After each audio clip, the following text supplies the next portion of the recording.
En Radio Intereconomía, Pulso Geopolítico. Análisis sobre los nuevos desafíos mundiales. Presenta Rafa Jiménez.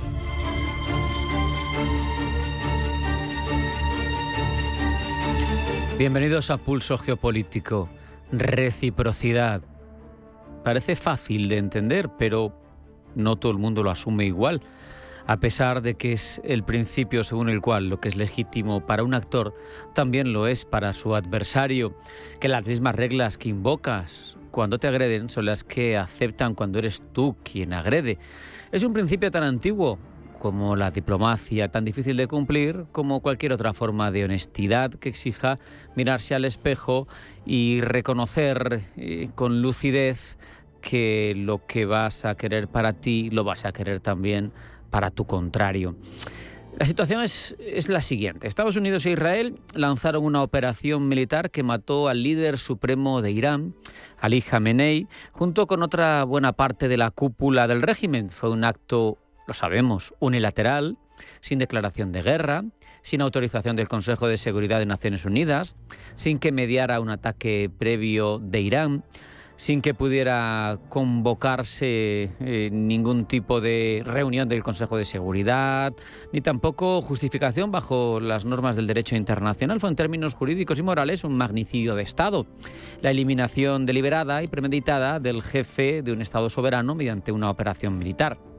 Vaya por delante, obviamente, no creo que haga falta decirlo, pero lo digo por si acaso, que considero que ese Estado es una teocracia represiva, que su líder apoyaba grupos armados en varios países de la región que cometían actos criminales, que sus políticas son profundamente inaceptables en términos de derechos humanos, pero eso no cambia la naturaleza jurídica del acto cometido por Estados Unidos e Israel. El derecho internacional no puede funcionar solo cuando queremos. Para que funcione, ha de ser tenido en cuenta siempre en ambas direcciones. Y ahora, el presidente de Estados Unidos, es llamativo, y de aquí el comentario de hoy, ha decidido hacer pública la existencia de órdenes que supuestamente ha dejado preparadas para el caso de que Irán cumpla con sus amenazas de asesinarlo a él. Órdenes de represalia, órdenes que, según él mismo ha insinuado, implicarían una respuesta devastadora y sin precedentes. El mismo actor que ejecutó un magnicidio de Estado considera que si el Estado agredido intenta exactamente lo mismo que hizo él, la respuesta justificada es una lluvia de fuego sobre ese país. Insisto, aunque no nos guste ese régimen teocrático que no respeta derechos, es una cuestión objetiva que Irán no atacó primero en esta secuencia de agresiones. Y sin embargo, cuando desde Teherán se pronuncian palabras de venganza, la narrativa que se impone en el líder de Occidente es la de amenaza irracional de un líder fanático. Pero ¿quién es aquí el fanático? Al menos tanto uno como otro. La idea de que un presidente pueda dejar instrucciones permanentes para que el ejército actúe automáticamente tras su muerte mediante magnicidio, se enfrenta, según los expertos constitucionales de Estados Unidos, a problemas fundamentales en el sistema democrático de Estados Unidos. Si el presidente muere, quien decide si se responde y cómo se responde es el sucesor constitucional, no el cadáver del asesinado. Esta amenaza entra o puede entrar probablemente dentro de la retórica que tanto le gusta a Donald Trump, como una suerte de ficción jurídica diseñada para intentar producir un efecto disuasorio en su contrincante, pero construida sobre una premisa que legalmente no se sostiene. Luego está la cuestión, que también me parece digna de ser tenida en cuenta y comentada, de la amenaza gruesa que ha proferido Donald Trump. Porque cuando dice que arrasará el país, no se atreve a ponerle nombre, pero no me cabe duda de que se refiere al armamento nuclear. Estados Unidos, hay que recordarlo, es el único país en la historia que se ha atrevido a utilizar armas nucleares contra población civil indefensa. Hiroshima y Nagasaki, aunque quizá a muchos les suene como argumentos de películas, sucedió cuando Estados Unidos ya tenía con el resto de aliados, Unión Soviética mediante, recordemos también, ganada la guerra, decidió probar sus armas y dejar claro quién era el que iba a tener la hegemonía a partir de ese momento en el mundo. No tuvo problema moral para aplicarlas. En cualquier caso, además, nada en el derecho internacional ahora mismo o en la Constitución de Estados Unidos impediría al sucesor de Donald Trump ordenar una respuesta nuclear si así lo hubiera dejado instruido Donald Trump y él quisiera cumplir las órdenes del cadáver que ha sufrido el magnicidio, que habría sufrido el magnicidio. El hecho es que esa posibilidad siquiera se discuta en 2026 como una opción con cierta normalidad, da cuenta de la situación en la que está ahora mismo la lucha por la hegemonía en el orden mundial y la falta de moral que hay entre los líderes que lamentablemente dirigen nuestro mundo. Lo llamativo de esta situación es que los argumentos que Teherán podría esgrimir para justificar ese intento de asesinato del presidente de Estados Unidos son exactamente los mismos que Washington empleó. No sé si alguien en Estados Unidos se ha parado a pensarlo, porque para justificar el ataque que mató a Jamenei se habló de que era una amenaza para la seguridad regional, que apoyaba actores violentos, que tenía programas de armamento peligrosos, que tenía un liderazgo que obstaculizaba la paz y que promovía las guerras, y todo eso se puede aplicar punto por punto a Donald Trump. El problema, claro, es que eso solo funciona en una dirección, hacia abajo, en la jerarquía de poder, en el orden internacional, nunca hacia arriba.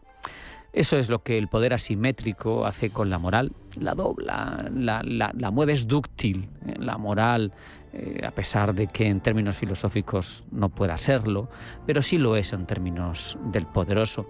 La dobla hasta que encaja con lo que le conviene. Los fuertes deciden qué es legítimo, qué es terrorismo. Los que ganan las guerras nos cuentan la historia y nunca se paran a mirar las cosas desde el otro lado. Y lo que sucede, les guste o no a los que ahora mandan, y tendrían que anotarlo y reflexionarlo a futuro, es que nada dura para siempre.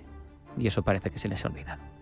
Hacemos un alto en el camino. A la vuelta, información geopolítica que elabora Blanca del Tronco. No se vayan, porque sigue Pulso Geopolítico.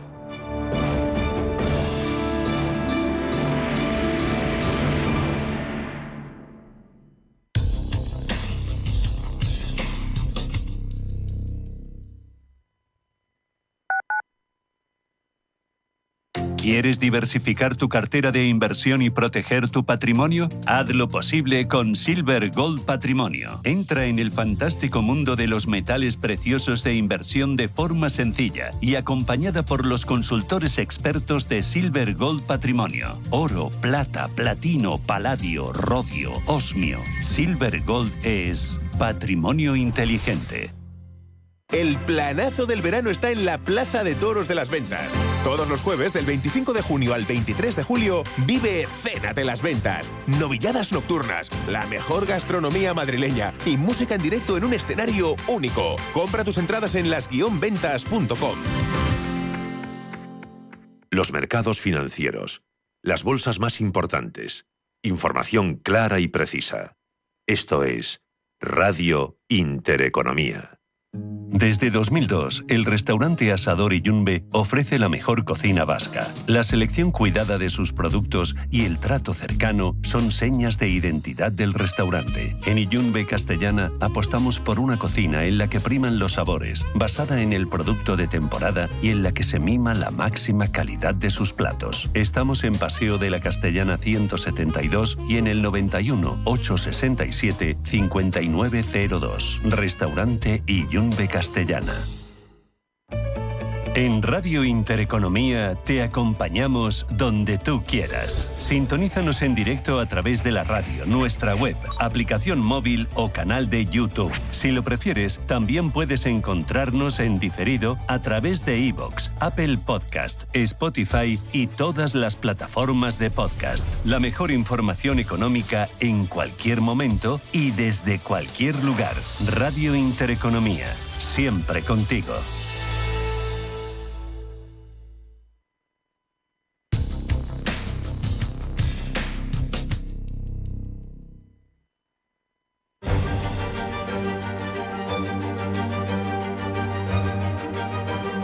En Radio Intereconomía, Pulso Geopolítico. Presenta Rafa Jiménez.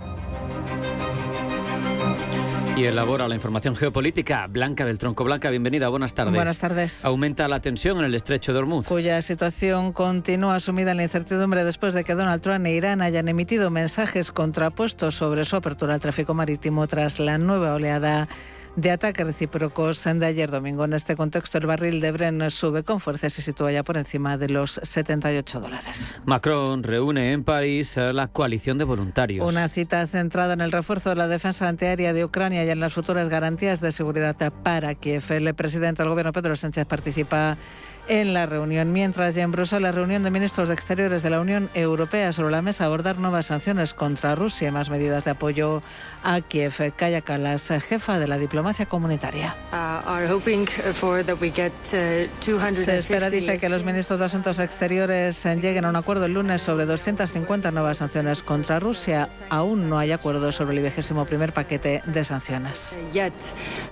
Aumenta el número de fallecidos por el doble terremoto en Venezuela. El país suma 157 muertos más por los devastadores terremotos del pasado 24 de junio, por lo que totalizan al menos 4.490 fallecidos, mientras que la cifra de heridos se mantiene por encima de los 16.700. El presidente del Parlamento, el chavista Jorge Rodríguez, ha indicado en redes sociales que más de 120.700 familias han sido atendidas y que hay casi 20.000 personas en un total de 108 campamentos transitorios habilitados, principalmente en escuelas de Caracas y los estados aledaños de Miranda y La Guaira, la región más afectada. Von der Leyen aboga por fijar una edad mínima para acceder a las redes sociales. La presidenta de la Comisión Europea, Ursula von der Leyen, apuesta porque los menores de 13 años solo puedan abrirse una cuenta con la supervisión de los padres. Declaraciones de von der Leyen tras recibir el informe que ha preparado un grupo de expertos sobre las medidas que puede adoptar la Unión Europea para proteger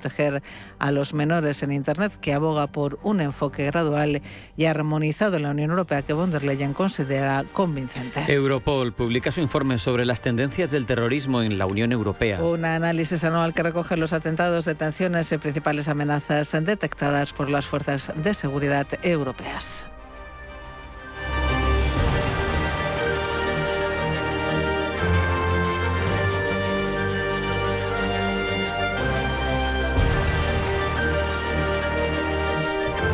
Estamos ya, Blanca, en todas estas informaciones. El estrecho de Hormuz vuelve a ser el gran foco de incertidumbre en Oriente Medio y este domingo ha quedado claro que ni siquiera hay consenso sobre si la vía está abierta o cerrada. El presidente estadounidense Donald Trump ha asegurado, lo acaban de escuchar, que el estrecho permanece abierto al tráfico comercial, pese a que Irán ya había anunciado su bloqueo. El Comando Central estadounidense respalda la versión de Trump y asegura en X que Irán no controla el estrecho. Sin embargo, la autoridad del estrecho del Golfo Pérsico, el organismo creado por Irán para gestionar el tránsito por Hormuz, sostiene justo lo contrario y asegura que actualmente, tras los recientes ataques estadounidenses, no es posible el paso por esa vía marítima. Incluso desde Teherán, el portavoz del Ministerio de Asuntos Exteriores, Esmail Baghaei, ha endurecido el tono.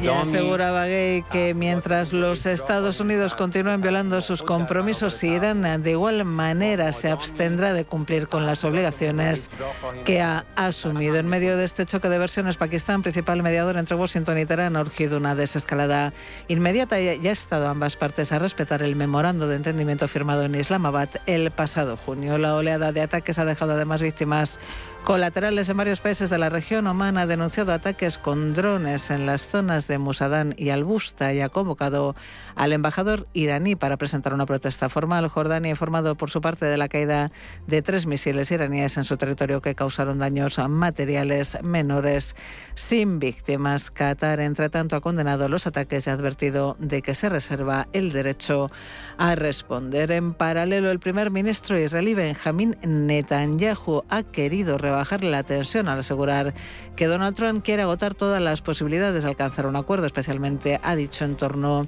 al programa nuclear iraní. Desde Yemen, los hutíes han reiterado su respaldo a Teherán y han asegurado que coordinan acciones dentro de lo que llaman el eje de la resistencia. Con Washington y Teherán ofreciendo relatos contradictorios sobre el estado del estrecho y media región, reportando ataques o convocando a embajadores, Hormuz se confirma, como vemos, como el epicentro de una crisis que, lejos de apagarse, sigue sumando actores y que lleva al petróleo a subir con fuerza. Eduardo Bolinches, analista de Invertia.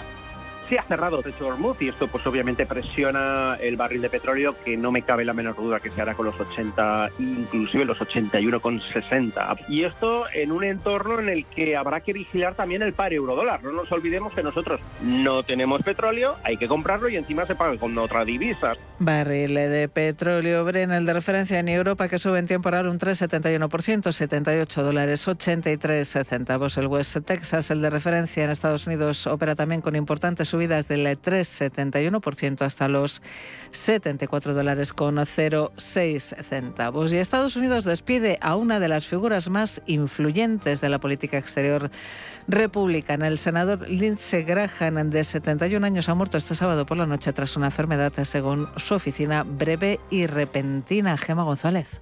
Según los primeros datos del forense de Washington, la causa de la muerte fue una disección aórtica derivada de una enfermedad cardiovascular. Graham falleció horas después de regresar de un viaje a Ucrania, donde se había reunido con el presidente Zelensky, y solo un día antes de tener previsto intervenir en el programa de la cadena NBC Meet the Press. El presidente Donald Trump, que habló con él la noche anterior, se ha mostrado devastado. Es devastador. Pensé que estaba bien. Me llamó anoche.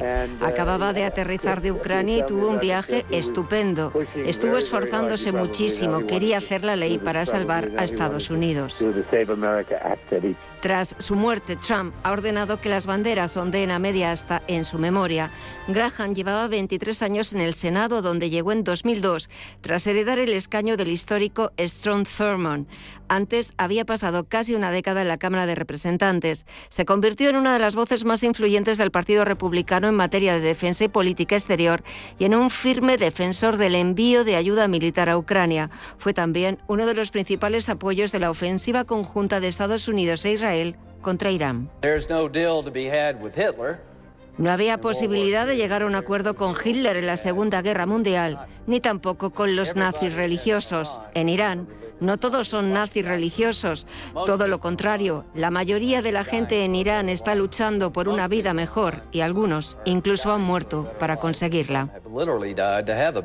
Su relación con Trump no siempre fue de cercanía. En 2016, durante su propia y fugaz candidatura presidencial, llegó a calificarlo de inadecuado para el cargo. Con el tiempo, sin embargo, se convirtió en uno de sus aliados más leales y en habitual compañero de golf del presidente. Presidía actualmente el Comité de Presupuesto del Senado y buscaba la reelección para un quinto mandato en las elecciones de noviembre. El gobernador de Carolina del Sur, Henry McMaster, deberá ahora nombrar un sustituto interino para el escaño. Lindsey Graham deja atrás de sí más de 2 décadas marcadas por su papel en algunos de los grandes debates de la política estadounidense reciente, desde la confirmación de jueces del Tribunal Supremo hasta la guerra en Ucrania, convertido hasta el final en una de las voces más escuchadas de Washington. Japón ha dado un paso histórico en materia de seguridad. El país construye su primera agencia de inteligencia centralizada desde la Segunda Guerra Mundial y lo hace con el respaldo directo de sus principales aliados occidentales. Eva Villanueva. Según revela el New York Times, el gobierno de la primera ministra nipona Sanae Takaichi ha consultado en los últimos meses de forma discreta a Estados Unidos, Australia y Alemania sobre cuestiones como la tecnología, el personal y las prioridades operativas del nuevo organismo. El plan busca transformar la actual Oficina de Inteligencia y Análisis del Gabinete, conocida como CIRO, en un núcleo centralizado que integre analistas, tecnólogos y agentes procedentes de distintos ministerios y del sector privado. Podría empezar a funcionar con unos 700 trabajadores, una cifra que, según el propio gobierno, crecerá con rapidez. Estados Unidos ya ha dado su respaldo formal a la iniciativa. El director del FBI, Kash Patel, se reunió recientemente en Washington con el responsable de la CIRO, Hazuya Hara, para conocer los detalles de la nueva estructura. Por su parte, Alemania también se ha sumado a las conversaciones, con la visita a Tokio del jefe de su Servicio de Inteligencia Exterior, el BND. El objetivo de fondo es claro: hacer frente a las crecientes amenazas de China, Rusia y Corea del Norte.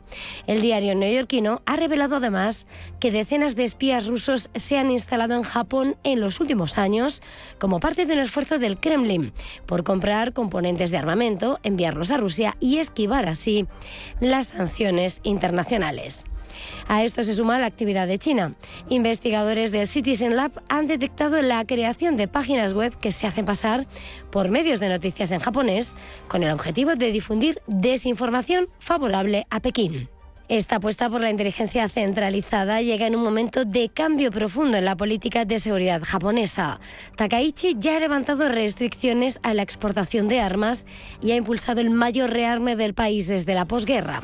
Ahora su gobierno quiere además reforzar la protección de secretos de Estado, las tecnologías críticas y la vigilancia sobre agentes e inversiones extranjeras. 70 años después del final de la guerra, Japón vuelve a mirar hacia sus propios servicios de inteligencia, esta vez con la mirada puesta en Pekín, Moscú y Pyongyang. El fútbol es hoy una industria global capaz de paralizar el planeta y mover miles de millones de euros. Sin embargo, este gigantesco escenario político y económico nació de una forma asombrosamente modesta. Hoy, 13 de julio, se cumple el aniversario de la primera Copa del Mundo de la historia. Viajamos a Uruguay para entender cómo empezó a dibujarse el mapa del deporte estrella. Pablo Llanone.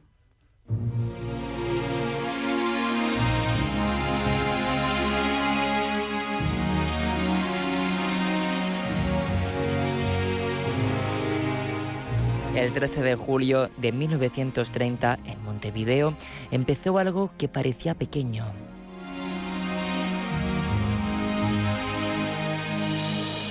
Trece selecciones, 3 estadios, un país de apenas unos millones de habitantes, barcos cruzando el Atlántico con jugadores europeos que tardaban semanas en llegar, campos todavía modestos, gradas de madera, balones de cuero pesado y una FIFA que aún estaba lejos de ser el gigante político, económico y cultural que conocemos hoy. Pero aquel día no nació solo una competición deportiva, nació el mayor escenario simbólico del planeta. La primera Copa Mundial de la FIFA comenzó en Uruguay con 2 partidos simultáneos, Francia contra México y Estados Unidos contra Bélgica. El primer gol de la historia de los mundiales lo marcó el francés Lucien Laurent, un instante aparentemente anecdótico que con el paso de las décadas se convertiría en el primer fotograma de una historia global. Pero la pregunta más importante es otra: ¿por qué Uruguay? ¿Por qué el primer mundial no se celebró en Inglaterra, cuna del fútbol moderno? Ni en Francia, donde Jules Rimet impulsaba la expansión internacional del torneo, ni en alguna gran potencia europea. La respuesta es deportiva, pero también profundamente geopolítica.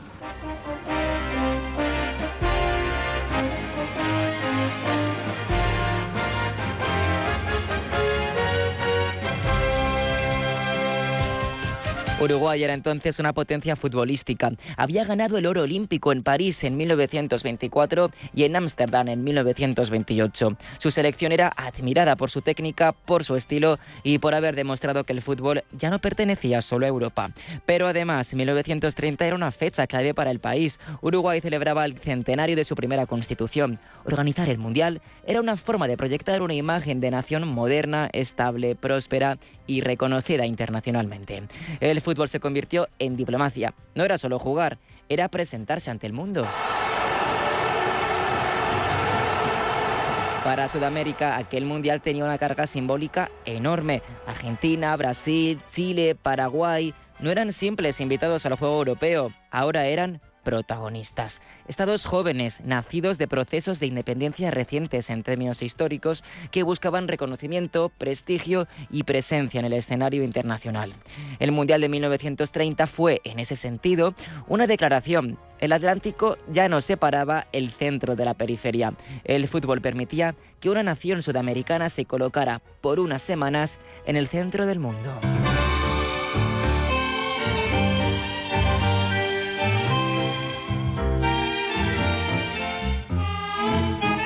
La propia elección de Uruguay fue un gesto contra la jerarquía tradicional del poder. Europa seguía dominando la política internacional, pero el fútbol empezaba a dibujar otro mapa. Un mapa donde Buenos Aires, Montevideo, Río de Janeiro o Santiago podían competir simbólicamente con París, Londres, Roma o Berlín. Y eso incomodó. La mayoría de las selecciones europeas no viajaron. El coste, la distancia, el tiempo de navegación y el contexto económico posterior al crack de 1929 hicieron que solo 4 equipos europeos, solo 4, cruzaran el Atlántico: Francia, Bélgica, Rumanía y Yugoslavia. El primer mundial nació, por tanto, con una ausencia reveladora. Europa dudaba de un torneo organizado lejos. Tu corazón te juro. Aún así, el campeonato salió adelante y su sola existencia ya era revolucionaria. Hasta entonces, el fútbol internacional dependía mucho de los Juegos Olímpicos. La FIFA quería emanciparse de ese marco y crear su propio torneo, su propia liturgia, su propio sistema de prestigio. Ahí empieza una transformación decisiva. El fútbol deja de ser solo una práctica social o una competición entre clubes y selecciones y empieza a convertirse en una forma de soft power. Y no tendré la angustia de vivir sin ti.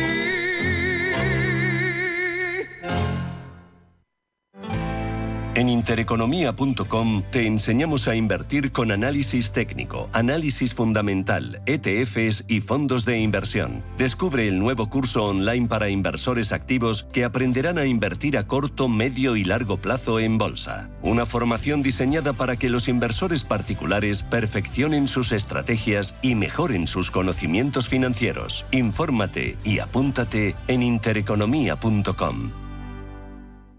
¿Tu vehículo es tu herramienta de trabajo? Alquiver es el renting realmente flexible. La solución para tener tu vehículo siempre operativo y con todos los servicios en una cuota mensual fija, sin permanencias ni sorpresas. Alquiver, la compañía pionera con la más completa gama de vehículos de renting flexible para empresas en España. Infórmate en el 900 700 009 o en alquiver.es.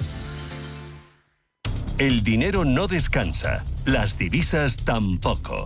Mercado de divisas, las claves del mercado financiero más grande del mundo, presentado por Bárbara Hermida, los miércoles a las 10 de la noche en Radio Intereconomía.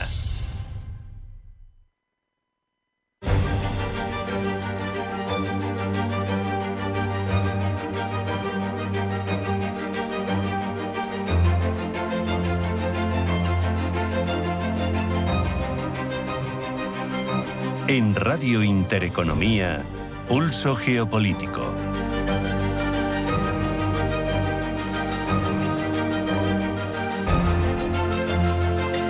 Transnistria lleva tiempo convertida en uno de los conflictos congelados más delicados del espacio postsoviético. No ocupa muchos titulares, es un territorio pequeño, pero parece una pieza estratégica para Rusia. Además, es un foco de incertidumbre constante para Moldavia, para la propia Ucrania, para la seguridad europea en general. Analizamos su papel y las implicaciones geopolíticas que puede tener y lo hacemos gracias a Luis Rodrigo de Castro, profesor de Relaciones Internacionales de la Universidad CEU San Pablo.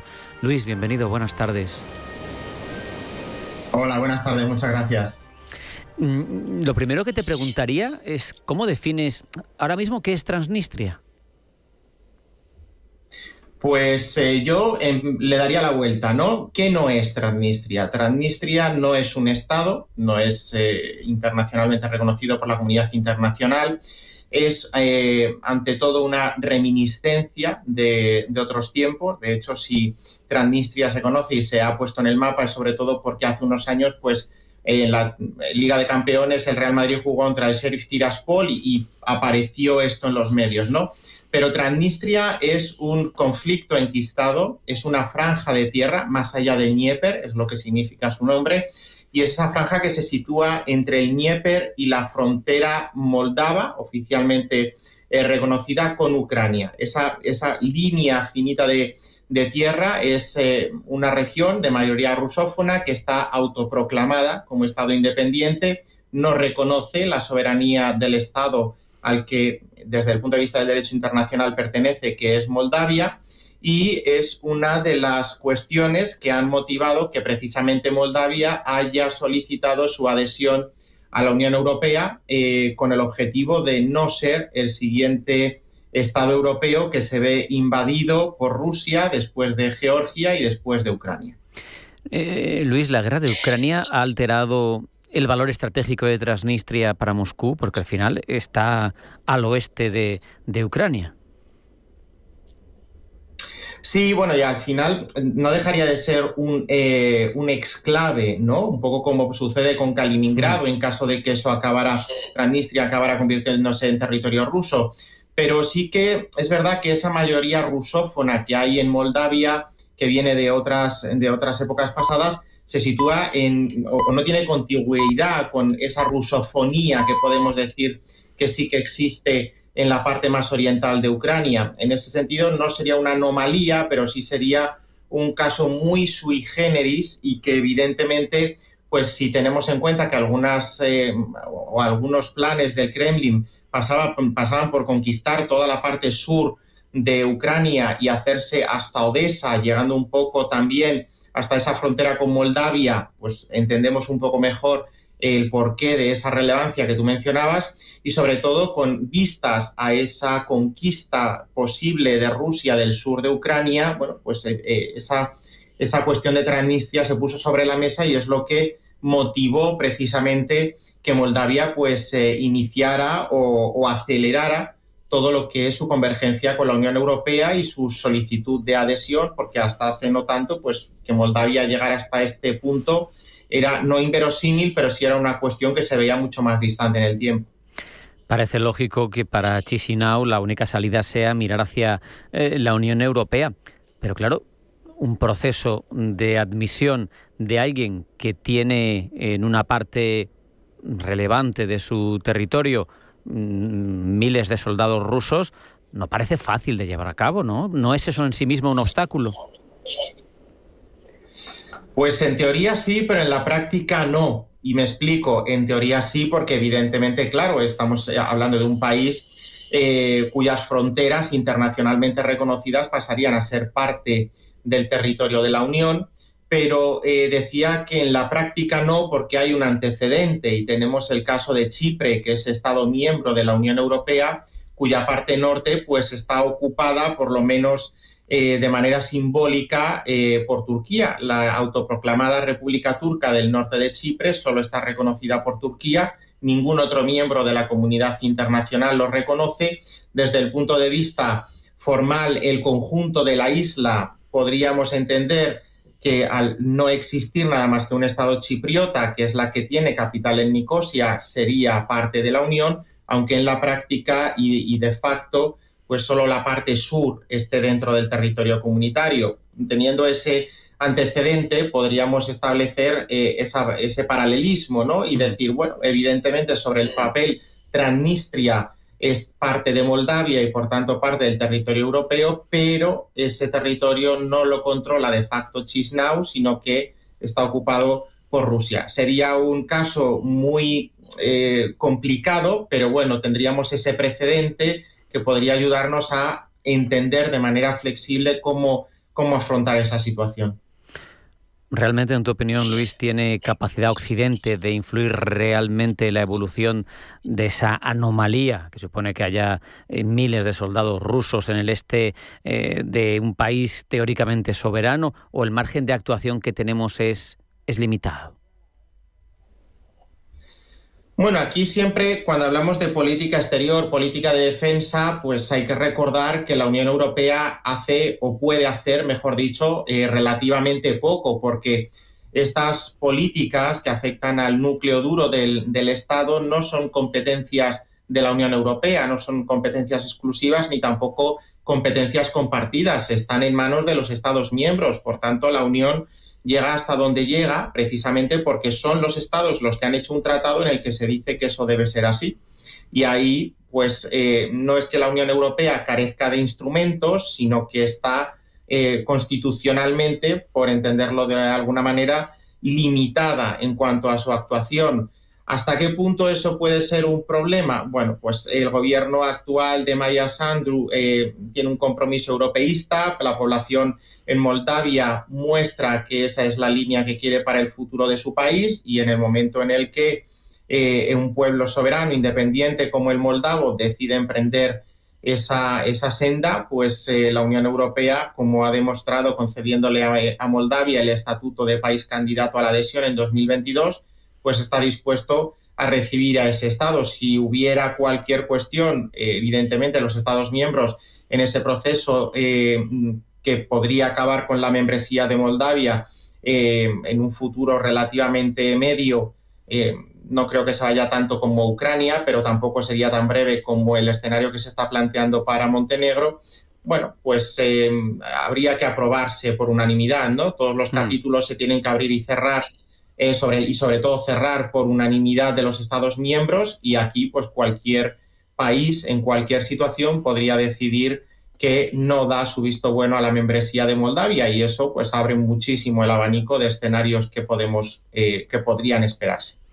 Si ampliamos un poco el foco, Luis, y no nos fijamos solo en Moldavia, aunque sea la protagonista, ¿no? ¿Qué nos dice el caso de Transnistria, o qué te dice a ti sobre la forma en la que Rusia sigue entendiendo su seguridad, su área de influencia, el espacio postsoviético? Bueno, todo aquello que formó parte de la antigua Unión Soviética es lo que ahora, en forma de estados independientes, Rusia entiende como su área legítima de influencia, sobre todo porque pues el legado ruso todavía perdura, no solo en forma de lengua, también en forma de vínculos religiosos, y en este caso también con presencia militar. Y eso que Rusia entiende como colchón, como amortiguación entre las fronteras OTAN y las fronteras rusas, es algo que todavía sigue presente. Lo vemos en Asia Central con las repúblicas que en otro tiempo fueron parte de la Unión Soviética, lo hemos visto en el caso de Ucrania y de ahí el conflicto, y lo vemos también con la situación en Bielorrusia, sobre todo en ese estado que tiene una relación tan cercana precisamente porque Lukashenko pues considera el último dictador de Europa, es alguien sumamente fiel al Kremlin. En el caso, lo que no entra dentro de este esquema, o lo que no es posible o no se entiende, es que esos pueblos que están en ese área de influencia, en ese área de confort para Rusia, pues puedan soberanamente, como al final es lo que son, emprender un acercamiento a Occidente, un acercamiento a la OTAN, a la Unión Europea, o no necesariamente un acercamiento como tal, sino, bueno, pues plantear por qué tenemos que renunciar a las bondades que nos ofrece una relación fluida con la Unión Europea sin tener que renunciar a las rusas, ¿no? Yo creo que eso, aunque uno no plantee la membresía comunitaria, pues es totalmente legítimo el tener unas buenas relaciones de vecindad, tanto con el este como con el oeste, porque, bueno, pues las ventajas o los réditos que puede obtener pues podrían ser considerables para el país, ¿no? Dentro de ese pragmatismo que se puede ejercer. Lo que en determinados entornos no se percibe es que uno pueda llevarse bien con papá y con mamá, por decirlo de alguna manera, y que nos entiendan, sino que obligan a elegir entre uno y otro, y en el caso de tener que elegir, pues en el caso de Ucrania se ha optado por la preferencia europea, y eso, pues claro, en ese extremo ha hecho que Rusia invada Ucrania con el objetivo de dar ese toque de atención y de hacerse con control de territorio soberano ucraniano. Para terminar, Luis, en tu opinión, ¿hay ahora mismo sobre la mesa riesgo real de que este territorio se convierta en un nuevo foco de escalada militar? ¿O está la cosa razonablemente en un statu quo que no parece que esa sea la evolución? Yo insistiría en esa idea de conflicto congelado. ¿Y cuánto tiempo permanecerá congelado? Pues es un poco como los volcanes. No sabemos a ciencia cierta cuándo puede, por muy dormido que esté un volcán, entrar en erupción, y aquí pasaría un poco eso. Yo, mientras Rusia no llegue a hacerse con el control de todo el sur de Ucrania y llegue hasta la frontera con Transnistria, creo que de momento, hasta ese punto, podemos estar relativamente tranquilos. Con esa reflexión nos vamos a quedar. Luis Rodrigo de Castro, profesor de Relaciones Internacionales de la Universidad CEU San Pablo. Ha sido un placer, como siempre, hablar contigo. Un abrazo, hasta la próxima. Igualmente, muchas gracias.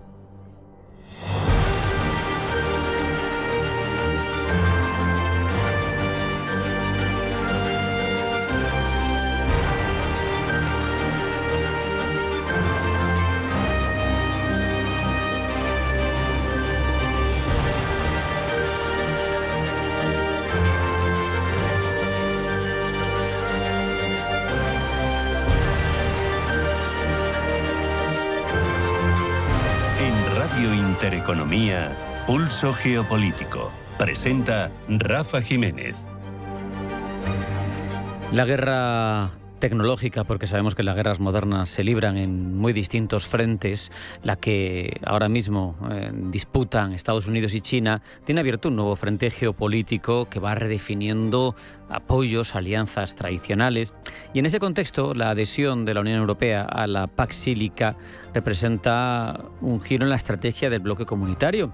Queremos analizar las implicaciones de ese alineamiento, sus consecuencias para esa soberanía europea, su sentido. Para eso hablamos ya con Mariano César Bartolomé, que es profesor de Relaciones Internacionales de la Universidad Camilo José Cela.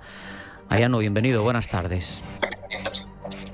¿Cómo te va, Rafa? No sé si me escuchas bien. Perfectamente, muchísimas gracias por atendernos, Mariano. Genial.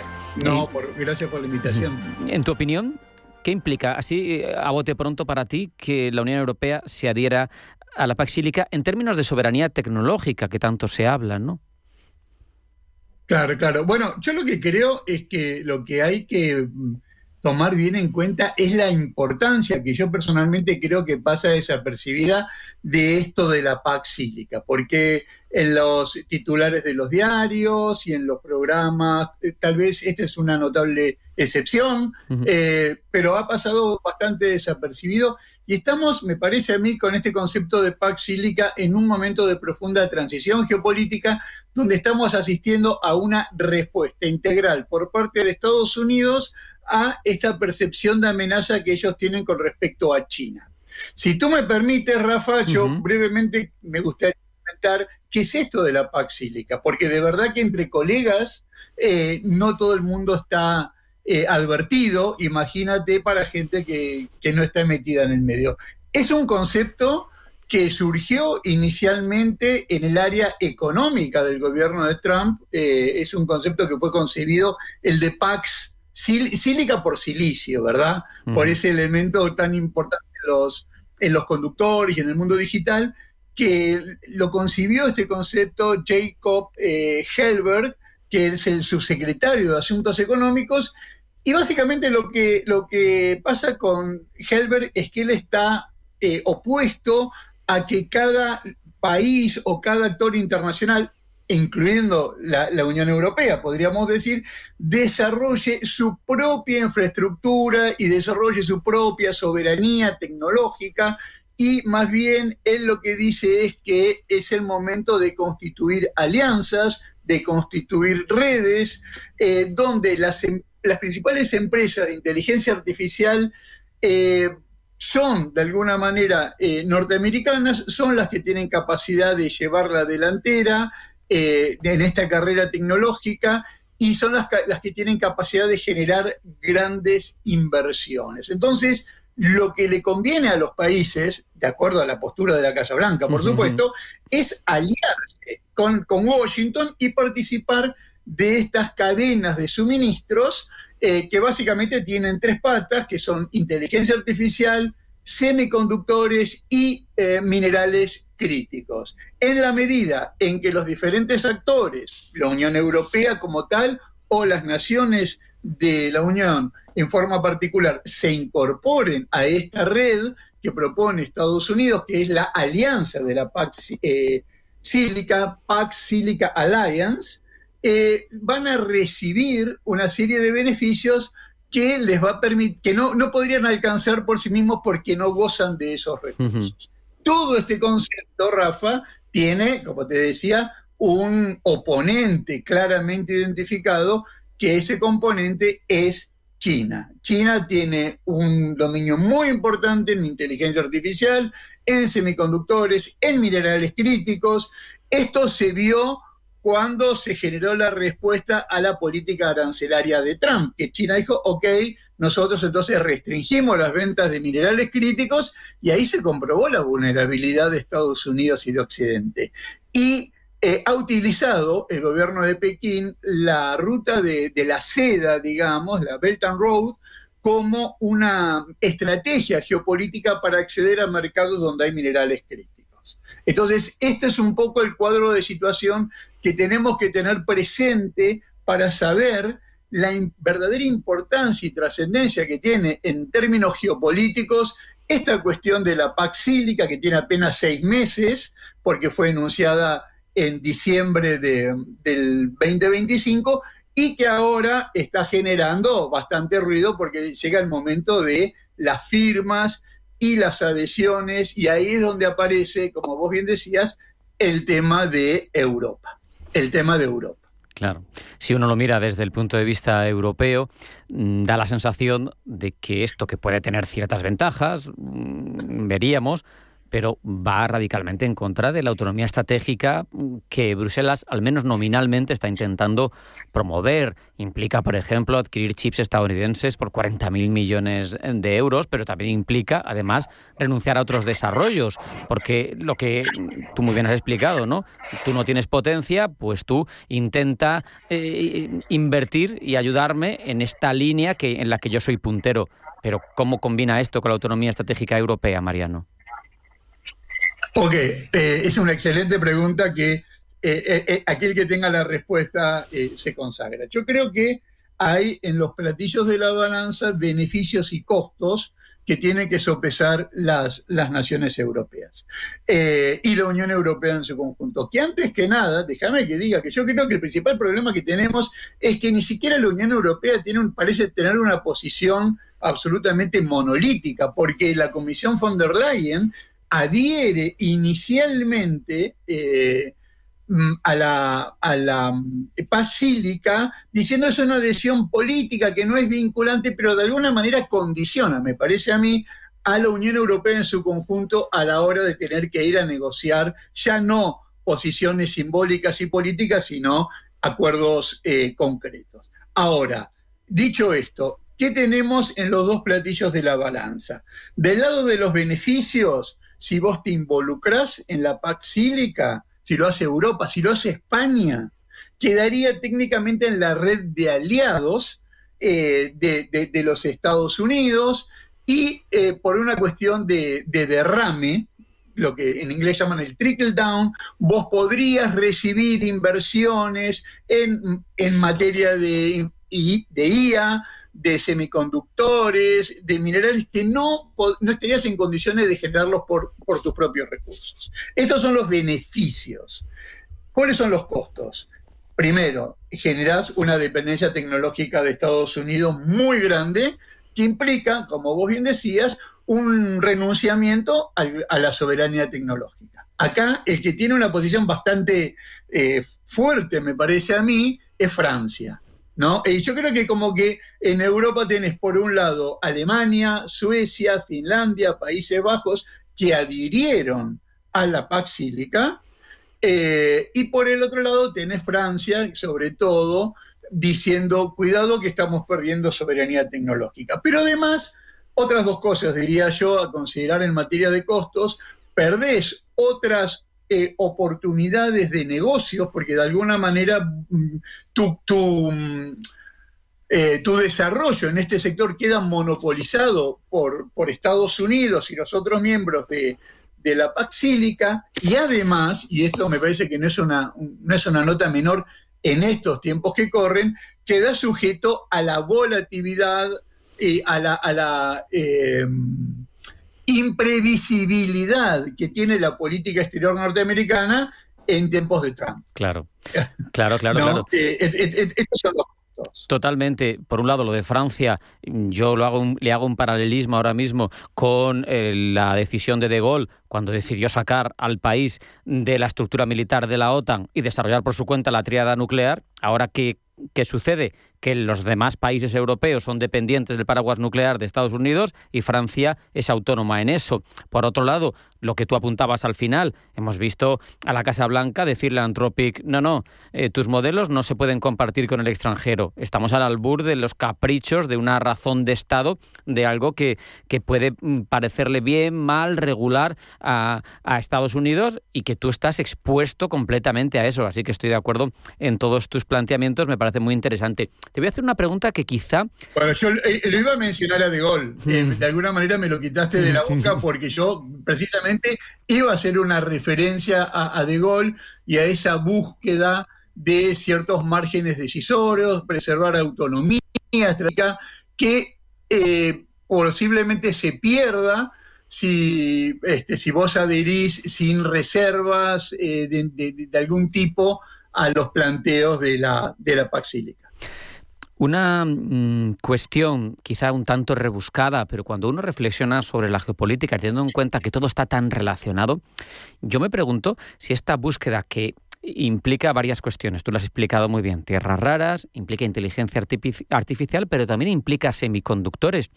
¿No es una búsqueda por parte de Estados Unidos de alternativas a Taiwán a largo plazo que a su vez pudiera tener que ver con el no depender de la isla por si acaso cumple China con su amenaza de hacerse con ella antes de 2049, que sería una forma de que ese escudo de silicio que ha protegido a Taiwán hasta ahora tuviera menos fuerza, pero a su vez Estados Unidos estuviera más protegido, ¿no? Le daría ya más igual que se conquistara por parte de China. Mira, Rafa, es una muy buena pregunta porque lo que uno constata cuando revisa quiénes son los adherentes iniciales a la PAC cíclica, descubre, bueno, hay países como Argentina, por ejemplo, como Chile, algunas naciones centroamericanas. ¿Qué tenemos nosotros para aportar? Los minerales críticos. En el caso de la Argentina, probablemente el litio. Ahora, tenés países en Asia, como Japón, como Australia, como Corea, como Singapur, sobre todo, que lo que están aportando no son recursos naturales, sino que están una capacidad en I+D y en desarrollo industrial impresionante. Y acá uno descubre que Taiwán no figura como signatario de la PAC cíclica, como si lo hacen, repito, Japón, Corea del Sur, Singapur o Australia en el sector asiático o del Indo-Pacífico, pero figura como adherente con un estatus un poco especial que entiendo que tiene que ver con el estatus especial de Taiwán, propiamente dicho, pero ellos han adherido. Entonces, a mí lo que me parece es que al final del día Estados Unidos no se va a dar el lujo de prescindir de Taiwán, sino que lo está metiendo adentro. Y para Taiwán, formar parte de la principal iniciativa que en estos momentos tiene Estados Unidos, una iniciativa que mucho más que económica, Rafa, es una iniciativa de seguridad nacional. O sea, quedar adentro de ese paraguas y de esa red que está concibiendo Estados Unidos para Taiwán me parece que es un hecho más positivo que negativo. Totalmente. Esta es la lectura que a priori podría hacer. A mí, claro, lo que me pone la mosca detrás de la oreja es la búsqueda de alternativas, ¿no? Que al final, en un momento dado, te deja un poco más expuesto. Pero, en cualquier caso... Es que, sí. ¿Sabés lo que pasa, Rafa, con eso? Vos fíjate, estamos en Europa. Bueno, alternativas. ¿Cuántas empresas tiene Europa de primerísima línea equiparables, si se quiere, a Nvidia? Siemens, entiendo que hay alguna fineza, Thales eventualmente, ¿ya? Entonces, lo que el contraargumento es, y no estoy defendiendo la posición de Estados Unidos, lo mío es descriptivo, no valorativo, es bueno, pero ¿quiénes son los unicornios que están en capacidad de generar esa inyección de inversiones que se necesita para estar en la primera línea? Las empresas europeas tal vez no estén en condiciones de hacerlo. Y si uno mira el rubro de la defensa, bueno, de alguna manera se constata que incluso los grandes pools de empresas de la industria de la defensa en Europa no tienen la capacidad de I+D o no tienen la capacidad de inversión que sí tienen las empresas norteamericanas. Totalmente. La única campeona que tenemos es la holandesa ASML y es muy concreto. Es la que sirve para hacer ese grabado de los circuitos nanométricos. Ella no hace el proceso completo. Lo que pasa, claro, que en cadena de suministros vos tenés un pedacito. Entonces, lo que te garantiza, otra vez, pareciera que estuvieran vendiendo la PAC cíclica, que no es mi intención.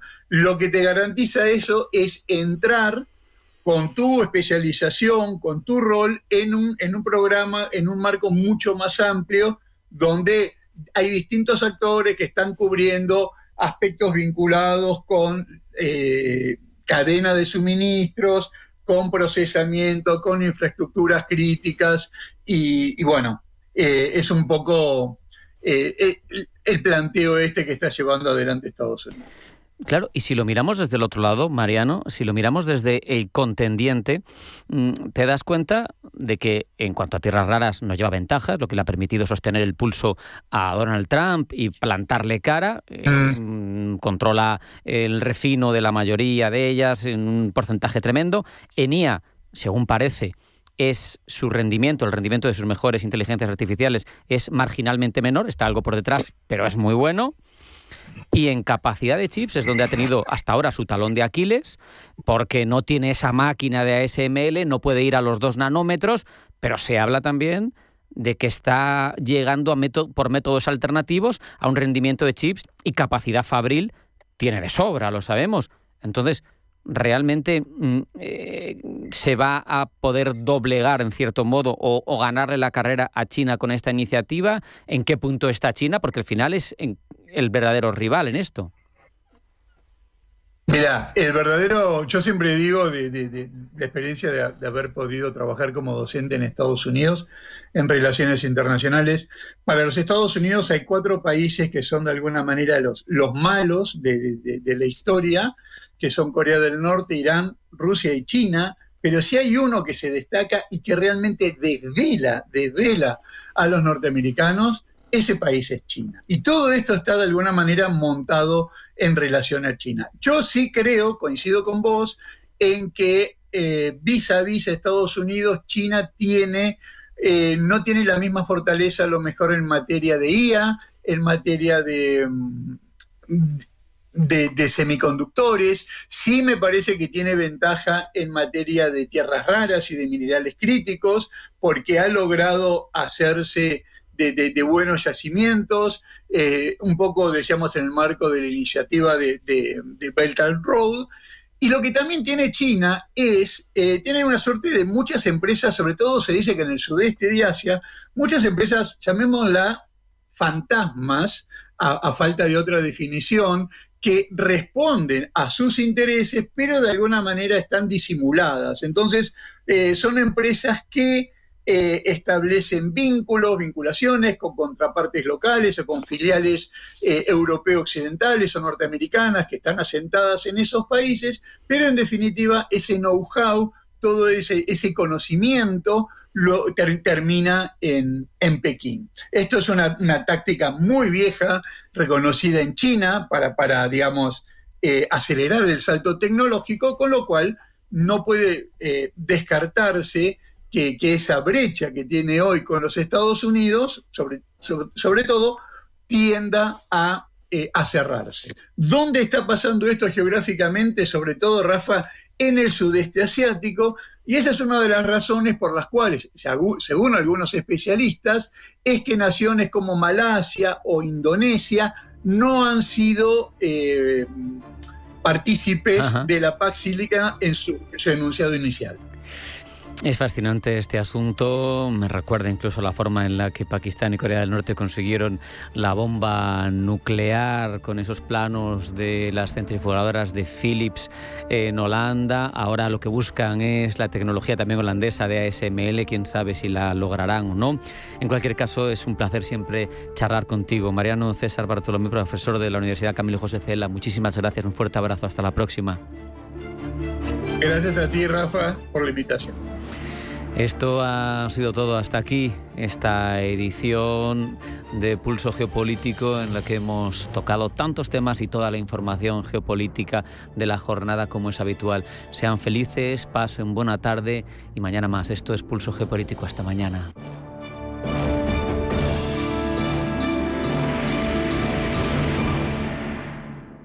Dursan, elige tu coche. Dursan, compramos tu coche. Dursan, Automotor Dursan. Compra, vende al mejor precio. Dursan, tu coche perfecto. No es nuevo, es Dursan. Descubren células madre. Arranca llega 1995. Llega la inteligencia artificial. La sociedad avanza y la publicidad con ella. Por eso en Autocontrol, anunciantes, agencias y medios, llevamos más de 30 años evolucionando para seguir cuidando de que la publicidad que recibes sea leal, legal, honesta y veraz. Autocontrol, por una publicidad responsable. Radio Intereconomía es la mejor plataforma para dar a conocer, relanzar y poner voz a su empresa. Nuestro equipo comercial le asesora para conseguir sus objetivos. Contacte con nosotros en el 91 999 21 21 o escribiendo a comercial@intereconomia.com. Radio Intereconomía, la radio de las empresas. Hola, soy Rafa Jiménez. De 12 a 2 del mediodía, en Radio Intereconomía, nos quedamos a media sesión. Una forma tranquila de ver la actualidad sin perder de vista la economía. Di que nos escuchas.